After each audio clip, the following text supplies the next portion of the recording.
আসসালামু আলাইকুম, আমি জুবায়ের বলছি। আশা করছি আপনারা সকলেই ভালো আছেন। ইসকনের নিষিদ্ধের দাবি জানাতে গিয়ে আমাকে হুমকির শিকার হতে হচ্ছে। তো তারই প্রেক্ষিতে আজকে আমি একজনের নাম উল্লেখ করে একটি অভিযোগ করেছি, যদিও বেশ কয়েক জায়গা থেকে হুমকি এসেছে।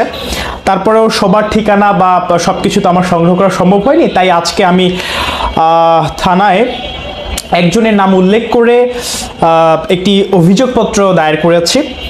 যদিও আমি প্রথমত থানায় গিয়েছিলাম একটি সাধারণ ডায়েরি, জেনারেল ডায়েরি অর্থাৎ জিডি করার জন্য। পরবর্তীতে সেখানকার অফিসার আমাকে পরামর্শ দিলেন যে আপনি অভিযোগ করুন, এটা আসলে জিডি করার জন্য এটা আপনি অভিযোগ করুন। এবং আমিও যেহেতু আইনের শিক্ষার্থী, তো আসলে ভাবলাম যে অভিযোগ করাটাই বেটার হবে। তার কারণ হলো যে হুমকি ধামকি, এই যে হুমকি ধামকি দেওয়া হয়েছে আমাকে, এই হুমকি ধামকি কিন্তু 107 ধারায়, এটা কিন্তু একটি ফৌজদারি অপরাধ। 107 ধারায় একটি ফৌজদারি অপরাধ। তো আপাতত থানায় একটি অভিযোগ দায়ের করা হয়েছে। অফিসারগণ বলেছেন যে তদন্ত সাপেক্ষে ব্যবস্থা গ্রহণ করা হবে। সেই সাথে আমার প্রিন্সিপাল স্যার কর্নেল মঞ্জুর স্যার তিনি আমাকে পরামর্শ দিলেন যে সেম একটি অভিযোগ সেনা ক্যাম্পে দেওয়ার জন্য। এবং সেই সাথে যদি দেখি যে অবস্থা আরও গুরুতর বা আরও কোনো হুমকি ধামকি আসছে, তো আমরা ইনশাল্লাহ ম্যাজিস্ট্রেট আদালতে সরাসরি এবার মামলা করব।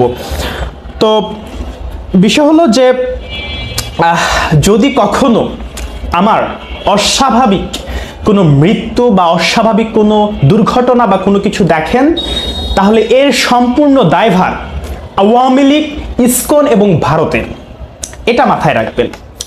আমি যদি বলে যেতে নাও পারি, এটা যদি প্রকাশ নাও হয়, এটা ধরে নেবেন। তার কারণ হলো আমি ভারত বিরোধী, আমি ইসকন বিরোধী, আমি আওয়ামী লীগ বিরোধী, যে কারণে এই তিনটা আমার শত্রু হয়ে গেছে অলরেডি। এর আগেও আওয়ামী লীগ থেকে নানান ধরনের হুমকি ধামকি পেয়েছি আওয়ামী লীগের আমলে। ইসকন থেকে, ইসকনের সমর্থক গোষ্ঠীর নানান ধরনের এখন হুমকি ধামকি পাচ্ছি। আমাকে অনেকেই পরামর্শ দিয়েছিলেন, এই হুমকি ধামকির কথা যখন আমি বলেছি যে আমাকে এই ধরনের হুমকি ধামকি দিচ্ছে, অনেকে আমাকে পরামর্শ দিয়েছেন ভাই ব্রাদার যে আপনি শুধু বলেন যে ওই ছেলেকে তুলে নিয়ে আসবো। আমি একজন আইনের ছাত্র, আমি কি এই অন্যায় কাজটা করতে পারি, বেআইনি কাজটা করতে পারি?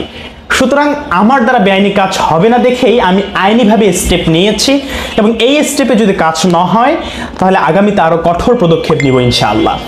সেই সাথে যেহেতু দেশবাসীর জন্য, দেশের জন্য, ইসলামের জন্য আমি কথা বলে যাচ্ছি, আমার ভয়েসকে রেজ করে যাচ্ছি, এই ভয়েসকে যারা থামিয়ে দিতে চায়, স্তম্ভিত করে দিতে চায়, তাদের উদ্দেশ্যে বলতে চাই যে আমরা অলরেডি শাহিদ, আমরা অলরেডি মরে গিয়েছে। আমি 4ই আগস্ট যখন আন্দোলনে আহত হলাম, সে জায়গায় রাবার বুলেট আর টিয়ার গ্যাসের জায়গায় সরাসরি বুলেট খেলে সেদিনই মারা যাওয়ার কথা ছিল। সুতরাং আমরা অনেকবার মৃত্যুর মুখ থেকে ফিরে এসেছি। আমাদের যে জীবন আমরা এখন পার করছি সেটি আল্লাহর পক্ষ থেকে বোনাস।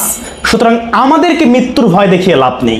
আমরা সত্যের পক্ষে, ইসলামের পক্ষে, দেশের পক্ষে সব সময় অন্যায়ের বিরুদ্ধে কথা বলেই যাব ইনশাআল্লাহ। এবং সেই সাথে দেশবাসীর উদ্দেশ্যে বলতে চাই যে আমাদের কণ্ঠকে যারা রোধ করতে চায়, আমাদের কণ্ঠকে যারা থামিয়ে দিতে চায়, আপনারা তাদের বিরুদ্ধে রুখে দাঁড়ান, আমাদের পক্ষে দাঁড়িয়ে যান।